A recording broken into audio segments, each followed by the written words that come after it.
Every journey I take leaves a lasting impact.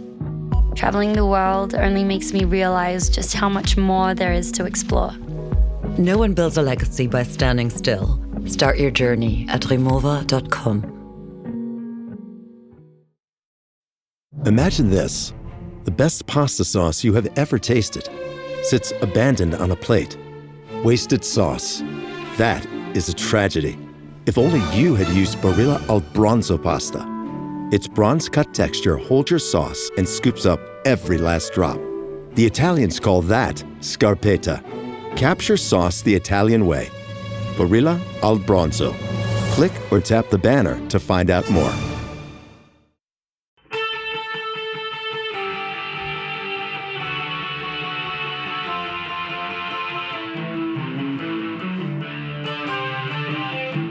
This is the Daily Blast from the New Republic, produced and presented by the DSR Network.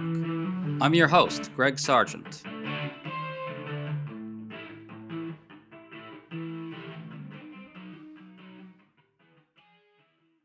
The political war over President Trump's dispatching of the military into Los Angeles has taken a new turn. Journalists are rushing to amplify the White House's spin that this is a big political winner for him. But the evidence isn't cooperating with that take. White House Press Secretary Caroline Leavitt was clearly thrown on the defensive under harsh questioning from reporters about Trump's true intentions. And a new poll had absolutely terrible news for Trump, especially on his core issue of immigration. So how much longer will commentators try to sustain the fiction that this is all a big political boon for Trump? Today we're talking about all this with Jennifer Rubin, editor-in-chief of The Contrarian, who has a new piece arguing that California is a test run for the whole country. Thanks for coming on, Jen. It's my pleasure. Great to be here, Greg. So, Jen, journalists seem to be very receptive to the White House spin on what's going on in Los Angeles. The Atlantic quoted one White House aide saying, "We couldn't have scripted this better." The New York Times has a headline that reads, "Democrats enter risky political terrain as protests grip California." And the piece says Democratic leaders are worried the confrontation elevates a losing issue for the party. Jen, it's hard to find journalists asking whether sending the military into a U.S. city is risky politics for Trump. Your thoughts?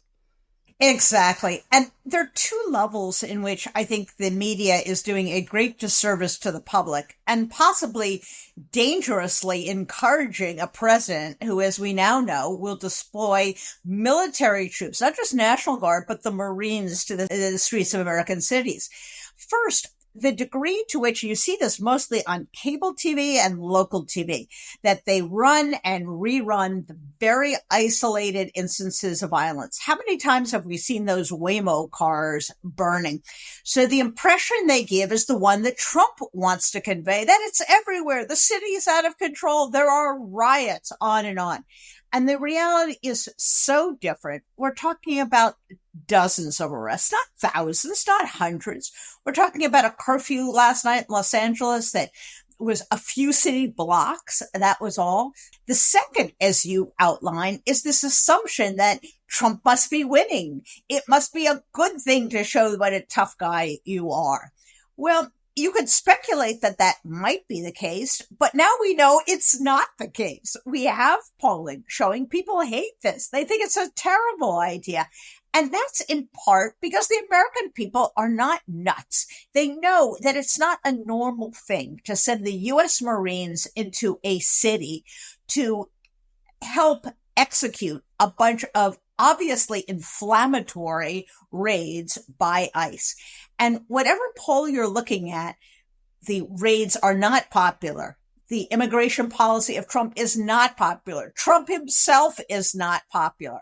There was a poll from YouGov, which yesterday found that only a small minority of respondents supported sending in either the National Guard or sending in the Marines, and a plurality opposed both of those. Now, there was a large amount of undecideds in this poll, but clearly people aren't won over up front by Trump sending in the military. And again, to your point, what's critical here is the assumption by the press that it has to be a winner for Trump. It's almost as if they think, the pundits think, that people's brains will simply turn themselves off if they see people in military gear and they see a few burning cars. And I don't think people will turn their brains off. I'm sorry, I just don't buy it. I agree. And unfortunately, Democrats then imbibe that and they get nervous about talking about it. Democrats want to change the subject continually now, and they shouldn't. And the message should be very simple. Trump is the one who is inflaming, causing violence on the streets, putting a very dangerous situation smack dab in the middle of the American cities, and he's doing it for purely political gain. And that's really, I think, what people need to understand about this. Yes, there are all kinds of legalities. He should be doing this. It's unprecedented, but it's bad. It's dangerous. It's irresponsible. And of course, you kind of expect the Republicans in Congress to nod their heads and go along, but you would also expect Democrats to be taking a more authoritative role. And I do have to say, Governor Newsom, who's not been all that popular in Democratic circles, certainly has risen to the moment. He gave an excellent stream speech in which he said, first of all, don't tell me about law and order. You were the guys who let go hundreds of January 6th violent felons and others. Now we have evidence that not only he, but Stephen Miller accelerated all this. They weren't getting their quota numbers. So he told people to go into Home Depots and to make these incendiary raids with the express purpose of raising their numbers and, of course, sparking a response. So I think we need to kind of readjust our sights to reality and recognize that, oh, by the way, everything that Trump's doing is not necessarily popular. People don't even like the parade. They don't even favor the military parade. To stay up to date on all the news that you need to know, there's no better place than right here on the DSR Network. And there's no better way to enjoy the DSR Network than by becoming a member. Members enjoy an ad-free listening experience, access to our Discord community, exclusive content, and more. Use code DSR2025 for a 40% off discount on sign up at thedsrnetwork.com/buy. That's code DSR2025 at thedsrnetwork.com/buy. Thank you, and enjoy the show.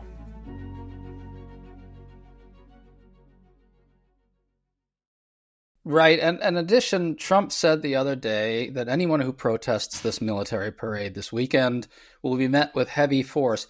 You'd think it would occur to a journalist or two to say, man, that's a pretty extreme statement. Is that politically risky for the president to say? But you hear none of that. And so you get White House Press Secretary Caroline Leavitt asked about it at the White House press briefing. In fairness, this reporter did a good job. Listen to this exchange here.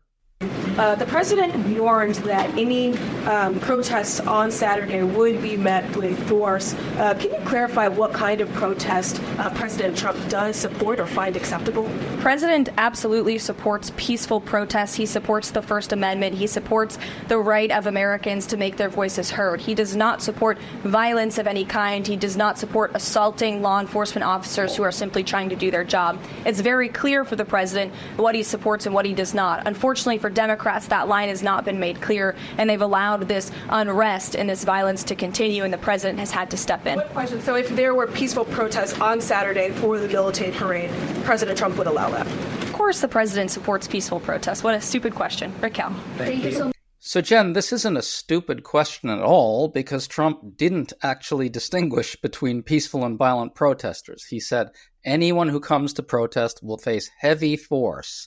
Is the White House really going to pretend it's not legit to demand clarification? Now, Jen, I know pundits like to say when you're explaining, you're losing. They all say that always, right? Well, there Caroline Leavitt is explaining and explaining badly. I think they're on the defensive. What do you think?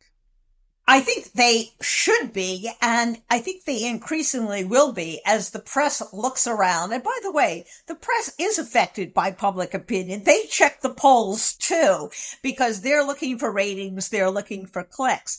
And I think what's so interesting is not only is she explaining, but she's so afraid of contradicting her boss, she resorts to an insult, or she doesn't quite answer the question about whether he would support peaceful protest of the military parade. So she's always ducking and evading. She is continually in the position of not wanting to affirm the unbelievable statements he's made. And oh, by the way, I seem to remember in the Biden years that the press continually talked about Biden's inability to bring the country together. Remember, he was responsible for all the disunity. He was at fault because he wasn't a leader of the entire country. Where is the discussion of that? Where is the criticism that he is the most divisive president in history? This question never is asked of him because they simply assume this is fine. This is how he operates. This is an appropriate approach for one party to undertake. And it's really madness. Biden was criticized for not getting Republicans to stop complaining about things that weren't happening. And Trump doesn't get questioned about sending military troops for no good reason onto the streets of American cities. What kind of coverage is this? The coverage is just terrible, although I will grant that another reporter followed up with Caroline Leavitt during the briefing and did a good job pressing her. She again lost her temper. Listen to this. Why is he not out saying all peaceful protesters will be protected? I think two things can be important at the same time. And the president, as I just answered, supports the right of Americans to peacefully protest. He supports the First Amendment. But that is not the majority of the behavior that we have seen taking place in Los Angeles. We have seen mobs of violent rioters and agitators assaulting law enforcement officers. Are you saying that that's that's appropriate behavior? Are you saying that the president shouldn't take action? The Democrat governor and the Democrat mayor of Los Angeles have failed their citizens. So that's an essential point that reporter raised. Why isn't Trump out there saying that peaceful protesters will be protected? And by the way, it's complete bullshit that the military was needed to get control of things in Los Angeles, as Leavitt suggested there. But what's interesting is the White House absolutely needs people to believe the military was necessary, and I don't think voters are going to buy that. Am I being too optimistic on that point? Well, you never know how public opinion eventually settles, but it is remarkable that with the bully pulpit, as loud as it is, and the mass disinformation throughout social media, people still haven't bought it. It's remarkable how resilient people are now becoming to this nonsense that is getting shoved down their throats. And of course, the reason why she couldn't really answer that question is Trump doesn't believe in peaceful protest. The order itself, the memorandum itself, says he will deploy the military and the National Guard, whether there are the threat of rebellion or protests. It's right there in black and white. He is willing to send troops, not just National Guard, but the Marines when people are protesting. This is the stuff of dictators. And I think, we have been criticized. We've been called hysterical. We've been exaggerating, calling him an authoritarian, calling him a dictator. This is language that would probably make Viktor Orban blush. He would probably want to be a little bit more genteel in describing what the situation actually was on the streets of Budapest or wherever the trouble was arising. So I think for the average person, what they need to see is, why has it never been the case that any other president never felt things were so out of control as to require the Marines to come in to put down some lawlessness in a major city? And by the way, Democrats are so afraid of saying you're on the side of lawlessness that they won't talk about that assault. Of course they're on the side of law enforcement. They're supporting the LAPD, who has been arresting people and keeping the peace. That is not, by the way, what the National Guard and the Marines are doing. Jen, the LAPD actually has statements saying that, sending in the military is going to make things harder. So who's on the side of the law enforcement really here? Exactly. And, we've had on the ground reports. I was talking the other day to Juan Perano, who's the head of LULAC, and he said, when you go in the streets of LA, it is so clear the police are doing what they usually do. They're patrolling. They're making sure people are calm. They're settling things down. If someone gets out of hand, they arrest them. It's the National Guard that's tossing these flashbangs that are resorting to extreme measures at really no provocation. And that's because this is not their forte. This is not what they're supposed to be doing. And it's really not what the Marines are supposed to be doing. And this is not necessary because of all the troops that have been sent there. Most of them still haven't been deployed. They have nothing to do. You see them surrounding federal buildings. There's no one on the other side. There's no one they're protecting the building from. It's all kabuki dance. It's all histrionics so that Trump can be, the tough guy. And, we're going to see if, the American people really fall for it. I think not. And one of the signs is whether on Saturday, which is no King's Day, you see enormous numbers of people turn out, because that is the first clear opportunity for many people to register their disapproval. And I suspect the numbers are going to be off the charts. Yeah, I sure hope so. And that's exactly why Trump is making the threats he is. He doesn't want people to show up. And let's just be real. Trump, of course, he supports using violence against protesters, peaceful ones. It's just pure nonsense that he, believes in the First Amendment or anything like that. I mean, it's amazing that Caroline Leavitt didn't burst out laughing when saying that. I want to switch to this Quinnipiac poll that just dropped today. It's really something. Trump's approval among voters nationally is an abysmal 38%, while 54% disapprove. And note this, on immigration, Trump is floundering. 54% disapprove of his handling of immigration issues, while only 43% approve, and 56% disapprove of his handling of deportations, while only 40% approve. There's no way to say that he's winning on this issue with numbers like that.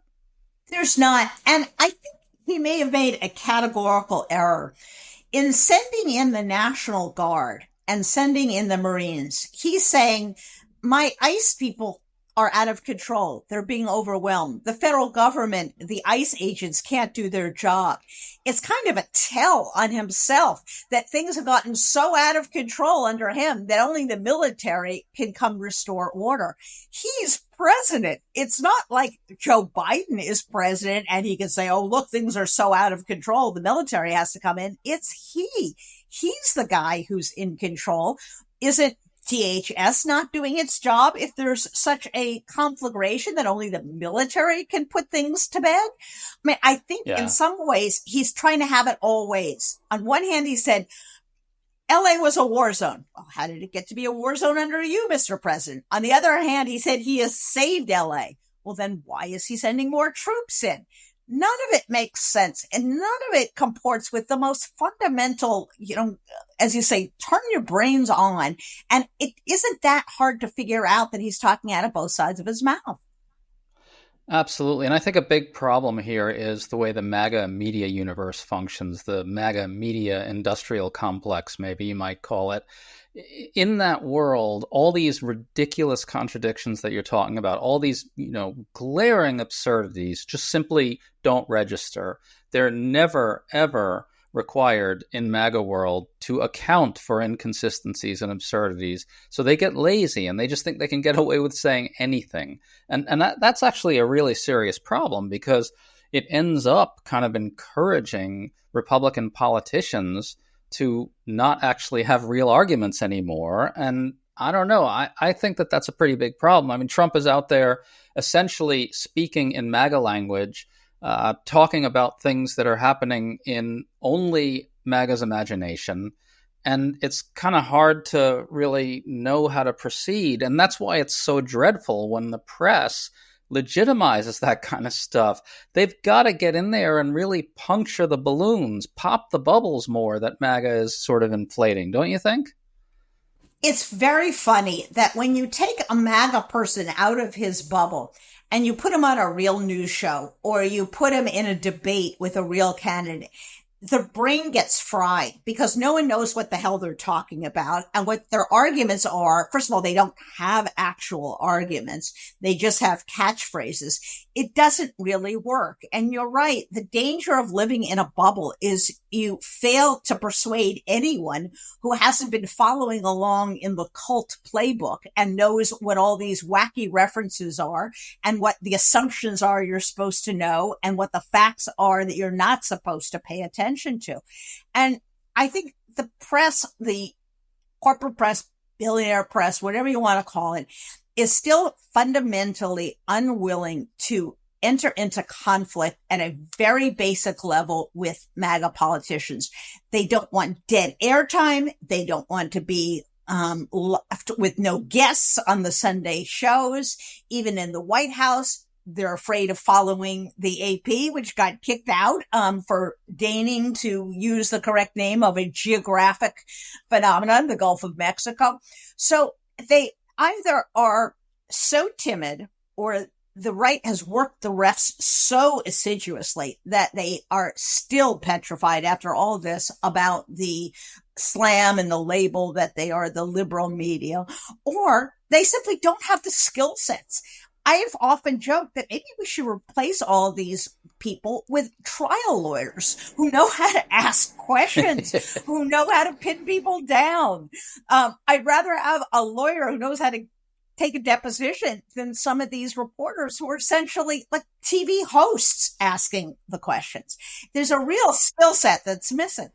Yeah, and we have a TV host now as defense secretary as well. Just to close this out, I want to return to your big point from early in this discussion, which is that in some basic sense, when the media and pundits go out there and they say Trump is winning the political battle over this stuff, it actually encourages it, right? And there's another piece to this as well, which is I think when the media says things like, oh, this is a political winner for Trump, it's good political strategy for Trump, it wraps this authoritarian and fascist madness in the kind of aura of conventional politics. It makes it sound a little less threatening. It sounds almost as if, oh, well, Trump is just putting on a show. It's not really about anything larger. There aren't any deeper, darker intentions here. I think that's a real problem. What do you think? How do we get out of this? Absolutely. And they wind up complimenting him. Isn't he effective with these visuals? He's getting what he wants. So you hear these phrases repeated over and over again.